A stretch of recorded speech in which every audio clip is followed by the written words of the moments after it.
வணக்கம் மாணவ மாணவிகளே. காப்போத்தா சாதாரணதர மாணவர்களுக்கான வரலாறு பாடத்துக்குரிய பகுதி 1 நேற்றைய வீடியோவில் நாங்கள் நாங்கள் பகுதி 1 வந்து 19 வினாக்கள் நேற்று நாங்கள் இன்றைக்கு அந்த பகுதி 1 20 இருந்து 40 வரையான வினாக்களை 4 விடைக்கு 4 விடைகள் தந்தால் எவ்வாறு சரியான விடைகளை நாங்கள் அதில் தெரிவு செய்வது என்றதை பற்றித்தான் நாங்கள் இப்பொழுது இந்த வகுப்பில் பார்க்க போகிறோம். அதற்கு முதல் நீங்கள் இந்த சேனலுக்கு புதிதென்று சொன்னால் லைக் பண்ணி ஷேர் பண்ணி மறக்காம சப்ஸ்கிரைப் பண்ணுங்கள். என்னன்னு சொன்னால் அது வந்து எனக்கு ஒரு வகையில் ஆதரவாக அமையும். உங்களுடைய ஆதரவு எனக்கு மேலும் ஊக்குவிப்பாகவும் அமையும். நம்முடைய வாங்க இந்த வீடியோக்குள்ள போவோம். அதாவது 20வது வினாவை நாங்கள் பார்ப்போம். போர்த்துகேயர் ஆசியாவுக்கு வந்ததன் அடிப்படை நோக்கங்கள். அப்ப இதுல வந்து 4 கூற்றுக்கள் தந்திருக்கிறான். ஏ பி சி டி என்று 4 கூற்றுக்கள். அதுல ஏ வந்து பொருளாதார ரீதியாக லாபம் பெறுதல், பி நட்புறவை ஏற்படுத்துதல், சி கத்தோலிக்க சமயத்தினை பரப்புதல், டி ஆசியாவை ஆக்கிரமித்தல். இவ்வாறு 4 கூற்றுக்கள் தரப்பட்டிருக்கிறது. எங்களுக்கு வந்து இதுல கேள்வி என்னென்றால் போர்த்துகேயர் ஆசியாவுக்கு வந்ததன் அடிப்படை நோக்கங்கள். எங்களுக்கு தெரியும் போர்த்துகேயர் வந்தவர்கள் சொன்னால் கத்தோலிக்க மதத்தை பரப்புவது, மற்றது வர்த்தக ரீதியாக அதாவது லாபத்தை பெறுவதுதான் வேண்ட நோக்கம். அப்ப இங்க வந்து விடைகள் தந்திருக்கிறோம். இதுல தந்த விடையில இது சரி என்று பார்ப்போம். முதலாவது ஏயும் பியும், அதாவது வந்து பொருளாதார ரீதியாக லாபம் பெறுதல் நட்புறவு ஏற்படுது, அது பிள்ளையான ஒரு கூற்று. 2 வந்து பியும் சியும், அதாவது நட்புறவு ஏற்படுத்துவதும் கத்தோலிக்க சமயத்தை பரப்புவது, அதுவும் சரி வராது. 3வது நாங்க பார்ப்போம் ஏ பொருளாதார ரீதியாக லாபம் பெறுதல், அதாவது வந்து இந்த பெருந்தோட்ட பயிர்கள் தேயிலை ரப்பர் தெங்கு, அப்ப அந்த வர்த்தக ரீதியான பொருட்களை லாபம் ஈட்டுவத வேண்டிய ஒரு நோக்கம். அதே போல சி வந்து கத்தோலிக்க சமயத்தை பரப்புவது. அப்ப வர்த்தக நோக்கத்திற்கும் சமயத்தை பரப்புவதற்காக தான் இந்த போர்த்துகேயர் ஆசியாவுக்கு வந்தார்கள். அப்ப இதுல எங்களுக்கு சரியான விட வந்து ஏயும் சியும், கடைசி ஏயும் டியும், அது ஆசியாவை ஆக்கிரமித்தல், அதுவும் பிள்ளை. அப்ப இதுல 3வது விட தான் எங்களுக்கு சரியான விடை, பொருளாதார ரீதியாக லாபம் பெறுதல், அதே போல கத்தோலிக்க சமயத்தை பரப்புவது. அடுத்த வினாவை பார்ப்போம். பின்வரும் இலக்கியங்களை கொண்டு 21ஆம் 22ஆம் வினாக்களுக்கு விடி அளிக்குக. அப்ப இதுல கொஞ்சம் நூல்கள் தந்திருக்கணும். இது 10ஆம் ஆண்டுல வந்து, அதாவது வந்து அந்த தென்மேற்கு நோக்கிய ராசதானிகள் இடப்பெயர்வு என்ற ஒரு அழகில இந்த விடயம் இருக்கின்றது. நான் ஏற்கனவே வீடியோவில் இந்த நூல்களை பற்றி ஒவ்வொரு ராசதானிகளுக்கும் தம்பதனிய யாப்பகுவ குருநாகல் கம்பளை கோட்டை ராசதானிக்குரிய நூல்கள் போட்டிருக்கிறேன். நீங்கள் அந்த வீடியோவில் போய் பார்த்தால் விளங்கும். அப்ப அதை சம்பந்தமான கேள்விதான் இதுல இப்ப வந்திருக்கு. முதலாவது கொஞ்சம் நூல்கள் தந்திருக்கிறேன், இலக்கிய நூல்கள். ஏ தலதாசிரித, பி பூஜாவலிய, சி சரஸ்வதி மாலை, டி சிங்கள போதி வம்சம், இ விசுத்தி மார்க்க சன்னைய என்ற கொஞ்சம் நூல்கள் தந்திருக்கிறேன். இப்போ எங்களுக்கு வினா என்னன்னு சொன்னா இவ்வாறு தான் அந்த பரீட்சைக்கு உங்களுக்கு இப்படியான இலக்கிய நூல்களை தந்துட்டு இங்க வந்து அதுல ஒரு 2 கேள்வியை போடுவார்கள். இப்ப 21வது வினா, தம்பதினியா காலத்தில் எழுதப்பட்ட இலக்கியங்களை கொண்ட விடை தொகுதி. அப்ப எங்களுக்கு தம்பதினியா காலத்தில் எழுதப்பட்ட இலக்கியங்கள். அப்ப இதெல்லாம் நீங்கள் ஓரளவு இந்த ராசதானி காலங்களில் எழுதப்பட்ட இலக்கியம் கட்டாயம் மனனம் செய்து வைத்திருக்க வேண்டும். ஏனென்றால் இவ்வாறு தான் அந்த பரீட்சை மாதிரி வந்து வினாக்கள் வரும். அப்ப எங்களுக்கு இதுல பார்ப்போம் ஏயும் சியும், தலதாசிரித சரஸ்வதி மாலை, இல்ல இது வராது எங்களுக்கு. தலதாசிரித என்றது இந்த 2 இந்த நூல் வராது. அதே போல சரஸ்வதி மாலையும் எங்களுக்கு வராது. எங்களுக்கு கேட்ட கேள்வி வந்து தம்பதனிய காலத்துல எழுதப்பட்ட நூல்கள். இதுல அடுத்ததை பார்ப்போம் பியும் ஈயும். பி வந்து பூஜாவலிய, இ வந்து விசுத்தி மார்க்க சன்னைய. அப்ப எங்களுக்கு இந்த இதுல அடுத்தது ஏயும் டியும், ஏயும் டியும் தலதாசிரித இங்கால சிங்கள போதி வம்ச, அதே போல சியும் ஈயும் சரஸ்வதி மாலை விசுத்தி மார்க்க சன்னைய. அப்ப இதுல எங்களுக்கு சரியான விடை என்னன்னு சொன்னால், அதாவது தம்பதனிய காலத்தில் எழுதப்பட்ட நூல் வந்து பூஜாவலிய பியும், அதே போல இ விசுத்தி மார்க்க சன்னைய, இதுதான் சரியான விடை. அப்ப நாங்கள் எங்களுக்கு தெரியும் தம்பதனிய காலத்துல நான் ஏற்கனவே வீடியோல போட்டுக்க நீங்க பார்க்கலாம். அதை இன்னொரு முறை சொல்றேன். தம்பதனிய காலத்துல இப்ப கவி சிலுமின எழுதப்பட்ட நூல்கள் விசுத்தி மார்க்க சன்னைய, பூஜாவலிய, சித்த சங்கராவ, ரசவாகினி, இவ்வளவும் இந்த தம்பதனிய காலத்தில் எழுதப்பட்ட நூல்கள். அப்ப நாங்கள் அந்த அட்டவணையின்படி பார்த்தோம்னு சொன்னா எங்களுக்கு இங்க பூஜாவலியன்றதும் இருக்கு, அதே போல இந்த விசுத்தி மார்க்க சன்னைய என்றதும். அப்ப இங்க சரியான விட வியும் ஈயும். அடுத்தது 22வது வினா, குருநாகல் கோட்டை காலத்தில் எழுதப்பட்ட இலக்கியங்களை கொண்ட விடை தொகுதி. அப்ப நான் இப்ப உங்களுக்கு அந்த குருநாகல் காலத்துல எழுதப்பட்ட நூல்களை முதல் பொதுவா சொல்றேன். பன்சிய பனஸ் ஜாதகய, சிங்கள போதி வம்ச, அதே போல தலதா சிரித, அதே மாதிரி அநாகத வம்சைய சத்தர்ம லங்காரண்டு நிறைய நூல்கள் உரைநடை இலக்கியங்கள் எழுதப்பட்டிருக்கு. அப்ப இங்க நாங்கள் இந்த குருநாகலுக்கு கோட்ட காலம் 2 காலத்தையும் சேர்த்து தான் நாங்க இதுல பார்க்கணும். அப்ப ஏ வந்து தலதாசிரித, அதே போல சி வந்து சரஸ்வதி மாலை. அப்ப இந்த சரஸ்வதி மாலை வந்து கோட்ட காலத்துக்குரிய ஒரு நூலாக இருக்கின்றது. அதே போல வந்து இதுல நாங்கள் எடுத்தோம்னு சொன்னால் ஏ வந்து தலதா சிறித வந்து இங்கால வந்து அதாவது இலக்கியங்களை கொண்ட நூல்கள்ல தலதா சிறித அந்த நூலை நாங்கள் எடுத்தோம்னு சொன்னால் அது வந்து குருநாகல் காலத்துக்குரியது.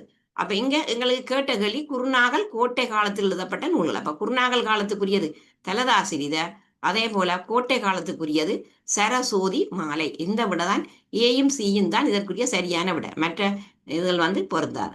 அடுத்த 23வது வினா, பிரித்தானியர் கண்டியை கைப்பற்றுவதில் செல்வாக்கு செலுத்திய பிரதான காரணியாக அமைவது பிரதான காரணியாக அமைவது. அப்ப இதுல வந்து நாங்கள் பார்ப்போம், ஒன்று மக்களின் ஒத்துழைப்பு மன்னனுக்கு கிடைத்தமை, 2 மன்னனுக்கும் மக்களுக்கும் இடையிலான உறவு சீர்கெட்டமை, 3 கண்டி ராஜ்யத்தின் இயற்கை அமைப்பு, 4 கண்டிய போர் முறை. இப்ப பிரித்தானியர் வந்து கண்டியை கைப்பற்றுவதில் செல்வாக்கு செலுத்திய பிரதான காரணியாக அமைவது வந்து இந்த மன்னனுக்கு மக்களுக்கும் இடையிலான உறவு சீர்கெட்டமை. அதால தான் அவர்கள் வந்து மிக இலகுவாக இந்த பிரித்தானியர் போய் கண்டியை கைப்பற்றக்கூடியதாக இருந்தது. மன்னனுக்கு மக்களுக்கும் இடையில விரிசல் அல்லது அந்த உறவு சீர்கட்டமை. இது சரியான விட 2வது. அடுத்தது பார்ப்போம், இந்த அட்டவணையில வந்து தந்திருக்கணும் ஏ தொடக்கம் ஏ வரையான தகவல்களை பயன்படுத்தி 24ஆம் 25ஆம் வினாக்களுக்கு விடை தருக. இதுவும் ஒவ்வொரு வருடம் அநேகமாக பேப்பர்கள்ல பாஸ் பேப்பர்கள்ல வந்திருக்கு.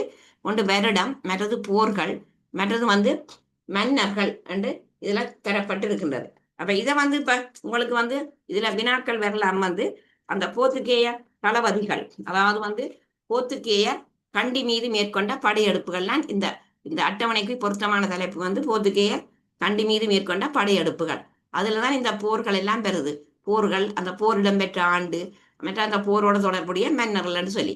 இப்ப இதுல வந்து 1594, 1630, 1602 தந்திருக்கிறேன். இப்ப எங்களுக்கு தெரியும் 1594 இடம்பெற்ற போர் வந்து ஏற்கனவே நாங்கள் அதில் படித்து வச்சிருக்கணும், தந்துரை போர். அதே போல 1602 சரியான இந்த போர்கள் நடந்த இடம் பலன போர். 1630 தந்தனிவெல போர். 1638 கண்ணருவ போர் இருக்குது. அப்ப இப்ப நாங்கள் எங்களுக்கு இந்த போர்கள் என்னன்றது எந்த ஆண்டுல நடந்தான்னு தெரிந்து, அதே போல மன்னரை நாங்கள் தெரிந்தால் இதுக்கு சரியான நாங்கள் கண்டுபிடிக்கலாம். முதலாம் 24வது கண்டி ராஜ்யத்தில் புதிய அரச வம்சம் ஒன்றின் தோற்றத்துடன் தொடர்புடைய தகவல்கள் அடங்கிய விடை தொகுதி. அப்ப இதுல நாங்கள் பார்ப்போம், முதலாவது ஏ வந்து 1594. அந்த 1594ஓட தொடர்புடைய போரை பார்க்கணும். தந்துரை போர் தான் 1594 இடம்பெற்றது. அப்ப ஏஇ அந்த ஆண்டுக்குரிய போர் தந்துரை போர். அந்த போரோட தொடர்புடைய மன்னன் ஆரண்டதை பார்க்கணும். அப்ப அதுல வந்து இங்க தரப்பட்டிருக்கின்றது அதாவது முதலாம் விமல தர்ம சூரியன் என்றும் தந்திருக்கணும். அதே போல இங்கால வந்து 2ஆம் விமல தர்ம சூரியன் என்றும் தந்திருக்கணும். அப்ப எங்களுக்கு இதுல முதலாம் விமல தர்ம சூரியன் தான் இந்த போரோட தொடர்புடைய ஆள். அப்ப இதுல நாங்கள் பார்த்தோம்னு சொன்னால் எங்களுக்குரிய சரியான விட 1594 இ தந்துரை போர் நடந்திருக்கு. அதே போல அதோட இந்த போரோட தொடர்புடைய மன்னன் முதலாம் விமல தர்ம சூரிய மன்னன். அப்ப எங்களுக்கு அந்த மற்ற விடைகளை நாங்கள் பார்க்க தேவையில்லை. எங்களுக்கு அந்த சரியான ஆண்டு, அதே ஆண்டுல நடந்த போர், அதே ஆண்டுல அந்த மன்னர். அப்ப இதுக்கு நீங்க எப்படி படிக்கணும்னு சொன்னா, இந்த போர்கள் நடைபெற்ற வருடத்தையும் அந்தந்த வருடத்துல என்னென்ன போர் நடந்தது, அந்த போரோட தொடர்புடைய மன்னர்கள் சரியா தெரிந்தால் இந்த 2 வினாக்களுக்கும் நீங்கள் சரியாக விடையெழுதக்கூடியதாக இருக்கும். அப்ப இது வந்து நான் இந்த போர்த்துகேயர் கண்டி மீது மேற்கொண்ட படையெடுப்புகள் வந்து என்னுடைய அந்த ஷோர்ட்ஸ்ல நான் போடுவேன். இந்த ஷார்ட் அந்த ஆண்டு ஒழுங்குல போடுவேன். நீங்கள் அந்த ஷோர்ட்ஸ் வீடியோ யூடியூப் ஷோர்ட்ஸில் போய் நீங்கள் பார்க்கலாம். நான் அது சரியான ஆண்டுகளை ஒழுங்குபடுத்தி அந்த என்னென்ன ஆண்டுல என்னென்ன போர் இந்தெந்த மன்னர் என்று ஒழுங்கு முறையில் போடுவேன். அப்போ அதில் நீங்கள் போய் இந்த இனி அடுத்தடுத்த வகுப்பில் நான் போட்டு விடுவேன். அப்போ இது சரி. அப்போ இந்த ஏஇ என்றதான் சரியான விட. 25வது வினா, போர்த்துகேய கேபிட்டன் ஜெனரலாக கடமையாற்றிய கொன்ஸ்டாந்தினு சூசாவினால் ஆரம்பமான போருடன் தொடர்புடைய தகவல்கள் அடங்கிய விடை தொகுதி. அப்ப இதுல வந்து போர்த்துகேய கேபிட்டல் ஜெனரல் அப்ப இதுல கட்டாயம் நீங்க இந்த இந்த அட்டவணையோட இன்னொரு விஷயத்தை சேர்த்து படிக்கணும். போர்த்துகேய தளபதிமார் ஒவ்வொரு ஆண்டிலையும் நடைபெற்ற போருக்கு தளபதிகளாக யார் யார் போர்த்துகேய தளபதிகளாக இருந்தார்கள். இப்ப உதாரணமாக நாங்கள் இப்ப எடுத்தோம்னு சொன்னா 1594 சொன்னா போர்த்துகேய தளபதியா இருந்தவர் கேப்டன் ஜெனரல் ஜெரோ லோபேஸ்த சூசோ என்பவர் தான் அந்த போர்த்துகேய தளபதியாக இருந்தவர் 1594. இப்ப நாங்கள் இங்க கேள்விக்கு வருவோம். போர்த்துகேய கேப்டன் ஜெனரலாக கடமையாற்றிய கான்ஸ்டாந்தினு சூசாவினால். அப்ப இங்க நாங்கள் இந்த பி என்ற விடைய பார்ப்போம். முதல் 1630. அப்ப இந்த கான்ஸ்டாந்தினூஸ் சூசா என்றவர் போர்த்துகேய தளபதி 1630. அதே நேரம் அவர் எந்த போரோட தொடர்புடையவர் என்று சொன்னால் இந்த ரந்தெனி வேலை போர். அப்ப அது வந்து எஃப். அதே போல அந்த போரோட தொடர்புடைய மன்னனை பார்க்கணும் எச். 2ஆம் ராஜசிங்கன். அப்ப எங்களுக்கு வந்து இந்த அட்டவணையை இதோட 4வது அட்டவணையையும் போட்டு சரியான ஆண்டுகளை ஒழுங்குபடுத்தி நாங்கள் இதை படிச்சு வச்சா இந்த கேள்விக்கு இப்படி எழுதுறது சுலபம். அப்ப எங்களுக்கு இப்ப இந்த வினாவுக்குரிய சரியான விட இந்த போர்த்துகேய தளபதியால ஆரம்பிக்கப்பட்ட போர் மற்றது வந்து ஆண்டு போர் மன்னன் அதுக்குரிய விட BFH 4வது விட. இப்ப B 1630, F வந்து ரந்தனிவெல போர், H வந்து 2ஆம் ராஜசிங்கன் தான் இதற்குரிய சரியான விடை. அடுத்தது பார்ப்போம். பின்வரும் அட்டவணையில் தரப்படும் ஏதொடக்கம் ஏவரையான தகவல்களை பயன்படுத்தி 26ஆம் 27ஆம் வினாக்களுக்கு விடை தருக. அப்ப இதுல தந்திருக்கணும். இது வந்து இந்த மறுமலர்ச்சி என்ற அலகு 10ஆம் ஆண்டுல மறுமலர்ச்சி என்ற அலகுல அதுவும் பகுதி 1ல அதிகம் வினாக்கள் வார ஒரு பகுதி மறுமலர்ச்சி. அதுல வந்து விஞ்ஞானிகளுடைய கண்டுபிடிப்புகள் மற்றது வந்து அந்த கட்டட கலைஞர்கள் சிற்ப கலைஞர்கள் அது அவர்களுடைய நாடுகள் அது மாதிரி விஞ்ஞானிகளுடைய நாடுகள் விஞ்ஞானிகளுடைய கண்டுபிடிப்பு தொடர்பான விஷயங்கள் இந்த மறுமலர்ச்சி என்ற அலகுல இருக்கின்றது. அப்ப இப்ப எங்களுக்கு நாங்கள் அட்டவணையை பார்ப்போம். இதுல நாடுகள் விஞ்ஞானிகள் கண்டுபிடிப்புகள். ஏ போலந்து கண்ட நாடு இது ஒழுங்கில்லாமல் தந்திருக்கணும். இப்ப நீங்கள் இதை சரியான முறையில பார்த்து ஒழுங்குபடுத்தி போட வேண்டும். அத மாதிரி பி இத்தாலி, சி ஜெர்மனி. அப்ப இதுல உங்களுக்கு தெரிய வேணும் என்னென்றால் இதுல தரப்பட்டவர்கள் இதுல தரப்பட்ட விஞ்ஞானிகள் முதலாவது எந்த நாட்டை சேர்ந்தவர்கள் என்று ஏற்கனவே தெரிந்திருக்க வேண்டும். நான் மறுமலர்ச்சியில யூடியூப் வீடியோவில் அந்த மறுமலர்ச்சி தொடர்பான முழுமையான சுருக்க குறிப்பு மாதிரி நோட்ஸ் நிறைய போட்டிருக்கேன். நீங்க அங்க அதுல போய் பாருங்க. யூடியூப்ல வீடியோவில் இந்த அட்டவணைகள் மிக விளக்கமாக போட்டிருக்கிறேன். அதுல பார்ப்போம். நாங்கள் இப்ப கலீலியோ கலீலி என்பவரை எடுத்தோம்னு சொன்னால் முதலாவது அவர் இத்தாலி நாட்டை சேர்ந்தவர் இங்கே இருக்கு.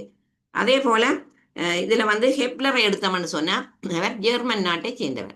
அதே மாதிரி நிக்கலஸ் கோப்பனிகஸ் போலந்து நாட்டை சேர்ந்தவர். அப்ப இனி அவையென்ற கண்டுபிடிப்பை பார்க்கணும். அப்ப இந்த கேள்விக்கு வருவோம்.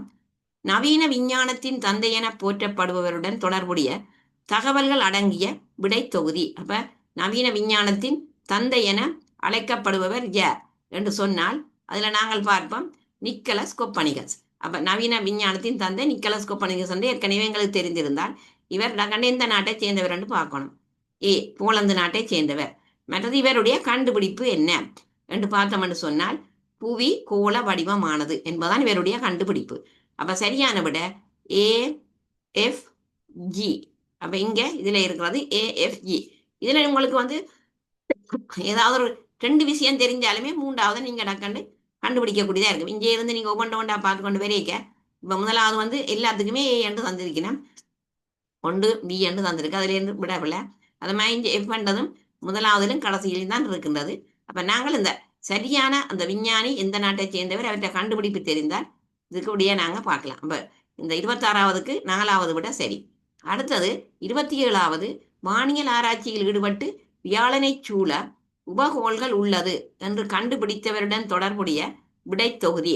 அதாவது வந்து வியாழனை சூழ உபகோள்கள் உள்ளது என்று சொன்னவர் அவரை பற்றி ஏற்கனவே உங்களுக்கு நீங்க படிச்சிருந்தா டக்காண்டு நீங்க அதுக்குரிய விடையை பார்க்கலாம். கலீலியோ கலீலி தான் அப்படி சொன்னது. வியாழனை சூழ உபகோள்கள் உள்ளது என்று சொன்ன. அப்ப இங்க நாங்க பார்க்கணும் கலீலியோ கலீலி. அதே நேரம் நாங்க பார்க்கணும் இந்த கலீலியோ கலீலி வந்து எந்த நாட்டை சேர்ந்தவர் என்றது. அப்ப இங்க இத்தாலி. அப்ப நாங்கள் இங்க பார்க்கணும் பி என்ற எழுத்தை பார்க்கணும். அப்ப இதுல ஒன்றுல தான் இந்த பி என்று இருக்கு. அப்ப எங்களுக்கு தெரியும் இந்த விட தான் சரி. ஏனென்றா பி கலீலியோ அத இத்தாலி. அதே நேரம் வந்து அங்க விஞ்ஞானி கலீலியோ கலீலி மற்றவருடைய கண்டுபிடிப்பு தொலைநோக்கியை கண்டுபிடித்தார். அப்ப எங்களுக்கு இலகுவாக அப்படியே அப்ப நாங்க சரியான ஏதாவது ஒரு விஷயம் தெரிஞ்சா மற்ற 3ஐயும் இலகுவா இனம் காணலாம். அப்ப இதுல பி அதே போல டி அதாவது கல்லியோ கல்லி இத்தாலி நாட்டை சேர்ந்தவர் அவற்றை கண்டுபிடிப்பு தொலைநோக்கி. அப்ப இதற்குரிய சரியான விட வந்து மூன்றாவது BDJ என்றதை நாங்கள் போட்டுக்கொள்ளலாம். நீங்கள் இந்த மறுமலர்ச்சி தொடர்பான இந்த அட்டவணைகள் வந்து யூடியூப் வீடியோவில் முழுமையாக போய் பார்த்து கொள்ளலாம். பரீட்சைக்கும் உதவும். அடுத்தது பார்ப்போம். கீழே 2ஆம் பராக்கிரமபாகு மன்னனுடைய அரசியல் இலக்கிய தகவல்கள் தரப்பட்டுள்ளன. இத்தகவல்களை கொண்டு 28ஆம் 29ஆம் வினாக்களுக்கு விடை தருக. அப்ப கொஞ்சம் நூல்கள் தந்திருக்கிறேன். இலக்கிய தகவல்கள். கவி சிலுமின என்னும் காவிய நூலி எழுதியமை. B மாகனின் ஆட்சியிலிருந்து ராசரட்டை மீட்டமை. C 2ஆம் பராக்கிரமபாகு மன்னனின் தினசரி நடவடிக்கைகளை உள்ளடக்கிய கந்தவுரு சிரித்த என்னும் நூல் பாலி மொழியில் எழுதப்பட்டமை. D சந்திரபானுவின் படையை படுதோல்வி அடைய செய்தமை. இது கொஞ்சம் தகவல்கள் தந்திருக்கிறேன், இலக்கியங்களோட தொடர்புடையது.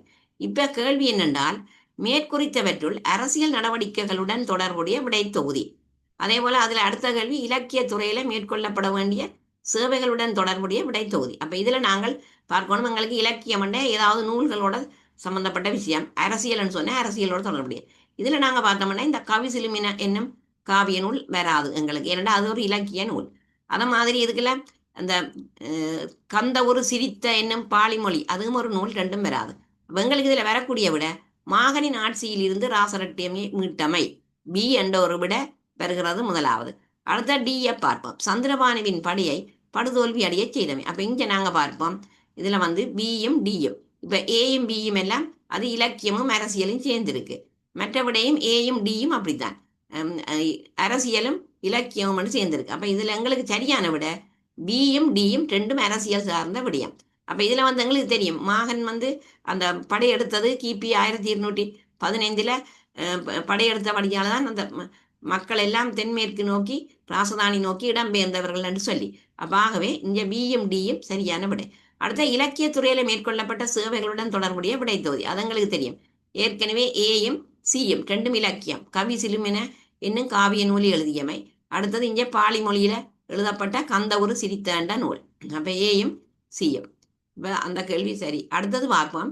கீழே முதலாம் விமலதர்ம சூரிய மன்னனுடைய சமய பொருளாதார தகவல்கள் தரப்பட்டுள்ளன. இந்த தகவல்களை கொண்டு 30ஆம் 31ஆம் வினாக்களுக்குரிய விடையினை தருக என்று போட்டுக்கிறாங்க. இதுல ஏ பார்ப்போம். 4 விஷயம் தந்திருக்கிறேன். பர்மாவில் இருந்து குருமாரை தருவித்து உபசம்பதா வைபவத்தை மேற்கொள்ளல். B விவசாயத்தை விருத்தி செய்தல். C கொத்மலையில் இரும்புருக்கு கைத்தொழிலை முன்னேற்றுதல். D பழைய விகாரைகளை புனரமைப்பு செய்தல். அவர் இந்த விஷயங்களை தந்துட்டு 30ஆவது வினா. முதலாம் விமலதர்ம சூரியன் ஆட்சியால் ஏற்பட்ட சமய மாற்றங்கள் 2ஐ குறிக்கும் விடை தொகுதி என்றதான் இதுல கேள்வி. இப்ப இது வந்து இந்த கண்டி ராஜ்யத்தோட தொடர்புடைய ஒரு வினாவாக இருக்கிறது. முதலாவது பார்ப்போம். முதலாம் விமலதர்ம சூரியனுடைய ஆட்சியால் ஏற்பட்ட சமய மாற்றங்கள். அப்ப அதுல ஏ பர்மாவிலிருந்து குருமாரை தெரிவித்து உபசம்பதா வைபவத்தை மேற்கொள்ளுதல். அது வந்து முதலாம் விமலதர்ம சூரிய மன்னனால்தான் இது மேற்கொள்ளப்பட்டது.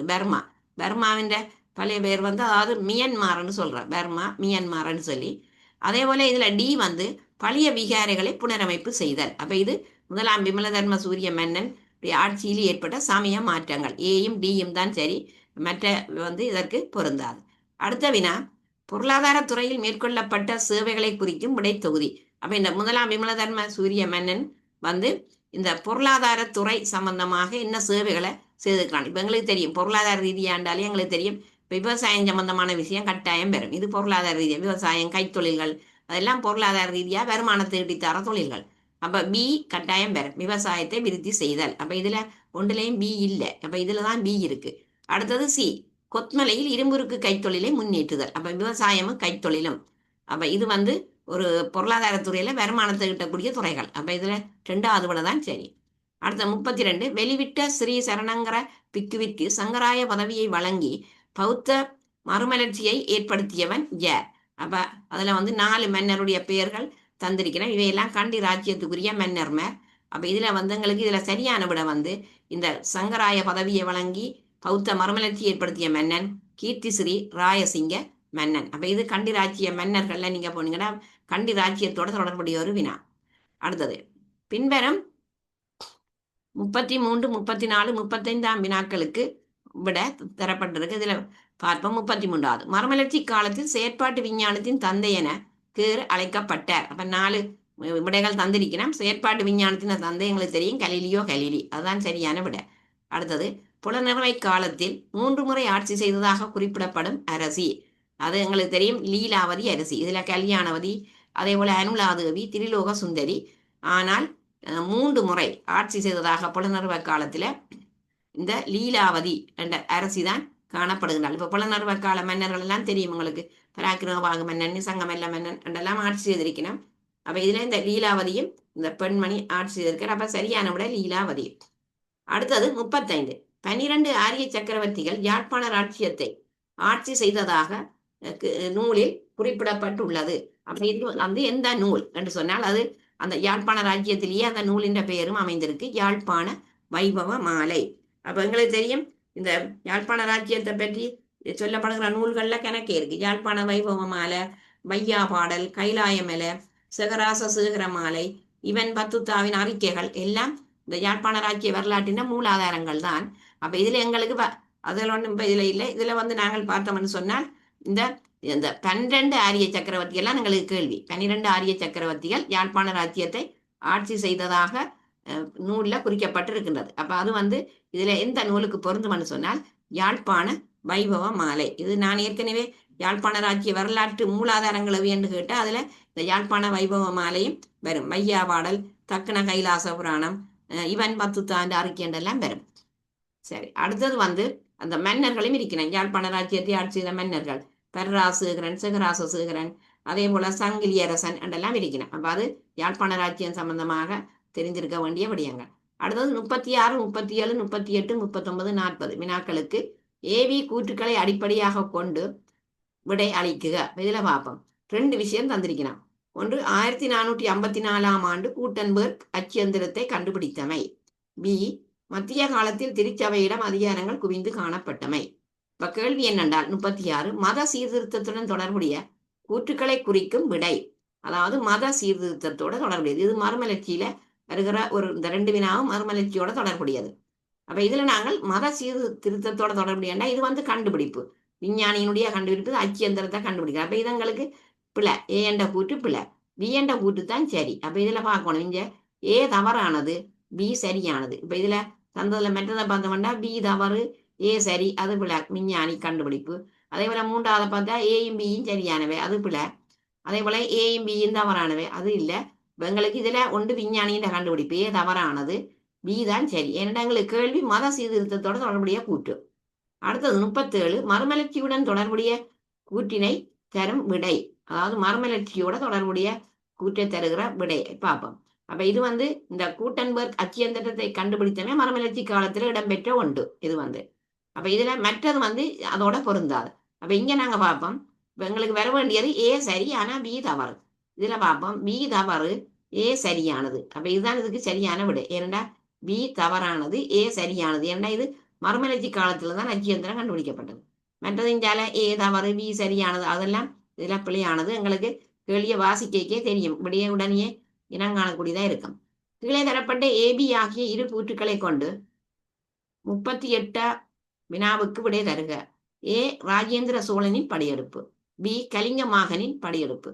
புலனறுவை ராசதானியின் வீழ்ச்சியுடன் தொடர்புடைய கூற்று தொடர்பான சரியான விடை. அப்ப எங்களுக்கு தெரியும் புலனறுவை ராசதானி ஏன் வீழ்ச்சி அடைந்தான்னு சொன்னா கலிங்கமாகன்ற படையெடுப்பு. கிபி 1215ஆம் ஆண்டு புலனறுவை ராசதானி மீது கலிங்கமாகன் படையெடுத்தான். அப்ப எங்களுக்கு மற்ற இங்கால சோழருடைய படையெடுப்பு, அது வந்து அனுரதபுர ராசதானியுடைய வீழ்ச்சிக்கு தான் காரணம், சோழருடைய படையெடுப்பு.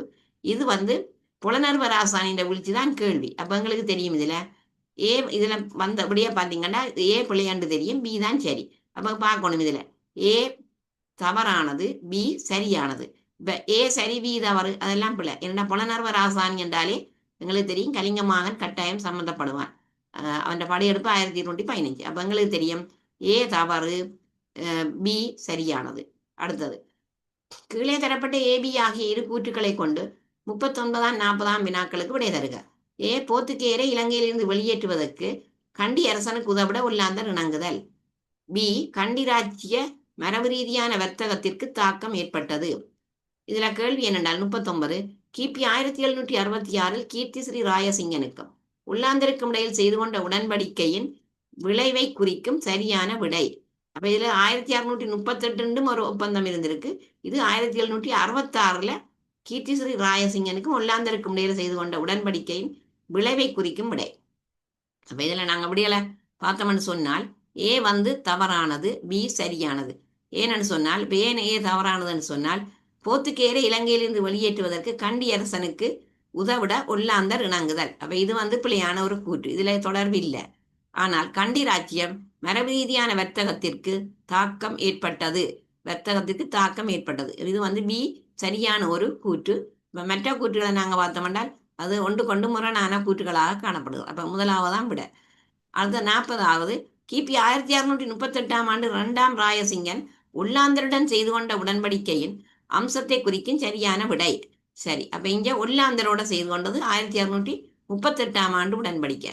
அப்ப அதை நாங்க பார்த்தா அதுல என்ன சொல்லப்படுதுன்னு சொன்னால் போர்த்துகேயரை இலங்கையில இருந்து வெளியேற்றுவதற்கு கண்டி அரசனுக்கு உதவிட ஒல்லாந்தர் இணங்குதல். அப்ப இது வந்து 1638ஆம் ஆண்டு உடன்படிக்கையில செய்யப்பட்ட ஒரு ஒப்பந்தம். அப்ப ஏ சரி, ஆனால் பி வந்து தவறு. கண்டி ராஜ்ய மரபு ரீதியான வர்த்தகத்திற்கு தாக்கம் ஏற்பட்டது. அப்ப இதுல ஏ தான் சரி, பி தவறு. அப்ப இதுல வந்து இந்த 40 வினாக்களும் இதுல உங்களுக்கு 4 விடை கொண்டல. இது ஒரு மாதிரி வினாத்தாள். இதுல முழுக்க தரம் 10ஓட தொடர்புடைய வினாக்கள்லாம் இந்த வினாப்பத்திரத்துல 40 வினாக்கள்லாம் காணப்படுகின்றது. அப்ப ஏனென்றா தரம் 10ல இருந்தும் 11ல இருந்தும் வினாக்கள் பரீட்சைக்கு வர்றபடியால இந்த வினாக்களை வந்து இப்ப இந்த இது ஒரு மாதிரி பேப்பர் உண்டு. ஆனபடியால நீங்க இந்த பேப்பர்ல வந்த இந்த வினாக்கள் 40 வினாக்களையும் சரியாக படித்து பயன்பெற முடியும். அதே நேரம் இந்த நான் சொன்ன அலகுகளை ஒருக்கா மீட்டு மறுமலர்ச்சி சம்பந்தமான அலகுகளை ஒருக்கா திருப்பி நீங்க பார்க்க வேண்டும். அதே போல தென்மேற்கு நோக்கி இடம்பெயர்ந்த அந்த தம்பதனிய யாப்பகுவா குருநாகல் கம்பளை கோட்டை ராசதானியில அந்த இது யார் யார் முதல் மன்னன் கடைசி மன்னன் என்னென்ன நூல்கள் எழுதப்பட்டான்னு சொல்லி நான் ஏற்கனவே வீடியோவில் போட்டிருக்கிறேன். அதே மாதிரி இனி சோர்ஸ்லேயும் அது இந்த சுருக்க குறிப்பும் போடுவேன். அதில் நீங்கள் படித்து கொள்ளலாம். மற்ற மறுமலர்ச்சியில தொடர்பான விஞ்ஞானிகள், மறுமலர்ச்சி காலத்தில் தோன்றிய விஞ்ஞானிகள், அவர்களுடைய நாடுகள், அவர்களுடைய கண்டுபிடிப்புகள் கட்டாயம் இப்படி ஒரு அட்டவணையில வரலாம். அது மாதிரி போர்த்துகேயர் கண்டி மீது மேற்கொண்ட படையெடுப்புல அந்த போர்த்துகேயர் தளபதி, ஆண்டுகள், மற்றது போர் நடைபெற்ற இடங்கள், அந்த அந்த அந்த போரோட தொடர்புடைய மன்னர்கள், அந்த அட்டவணை முழுமையாக மரணம் செய்து வைத்திருந்தால் இந்த இவ்வாறான பகுதி ஒன்றில் வர்ற வினாக்கள் அது சம்பந்தமாகத்தான் கூடுதலாக வரும். அப்ப இப்படியான தலைப்புகள்ல நீங்கள் கூடிய கவனம் செலுத்தி அதிக பெறுபவர்களே 80 புள்ளி, ஏனென்றா ஒரு வினாவுக்கு 2 புள்ளி, இப்ப 40 வினாக்களுக்கும் 80 புள்ளிகள். அப்ப அதை நீங்க படித்து பயன்பெற முடியும். மற்றது என்னுடைய யூடியூப் சோர்ஸ்ல வந்து நான் இந்த பகுதி 2ல வந்து இலங்கப்படம் உலகப்படம் அதுல போட்டிருக்கிறேன். அதோட இப்ப அதுல வர்ற 12 புள்ளிகளுக்குரிய அந்த ஒரு சொல்லில விடி எழுதுறதும் அதே நேரம் அந்த 2 படங்கள் தந்து போடுறதுகள் இப்ப இன்றைய வீடியோவில் இன்றைய சோர்ஸ்ல போட்டிருக்கிறேன். அங்க நீங்க போய் அந்த கட்டாய வினாவுக்குரிய இலங்கப்படம் உலகப்படம் மற்றது அதுல வர 12 புள்ளி, அப்ப மொத்தம் 30 புள்ளிகளுக்குரிய விடயங்கள் முழுவதும் நான் சோர்ஸ்ல போட்டுக்கொண்டிருக்கிறேன். இப்ப இன்றைக்கு நான் அப்படி ஒரு 2 படங்களும் அந்த 12 புள்ளிக்குரிய விடயங்கள் போட்டிருக்கேன். நீங்க அதுலேயும் போய் பார்த்து நீங்கள் இந்த பரீட்சையில மிகவும் பயனுள்ள விதத்துல நிறைய பயிற்சிகளை பெற்றுக்கொள்வதற்கு என்னுடைய வீடியோவும் யூடியூப்ல வர்ற சோர்ஸும் மிகவும் பயனுள்ளதாக அமையும். இந்த வீடியோ உங்களுக்கு பிடித்திருந்தால் லைக் பண்ணி ஷேர் பண்ணி மறக்காம சப்ஸ்கிரைப் பண்ணுங்கள். நன்றி.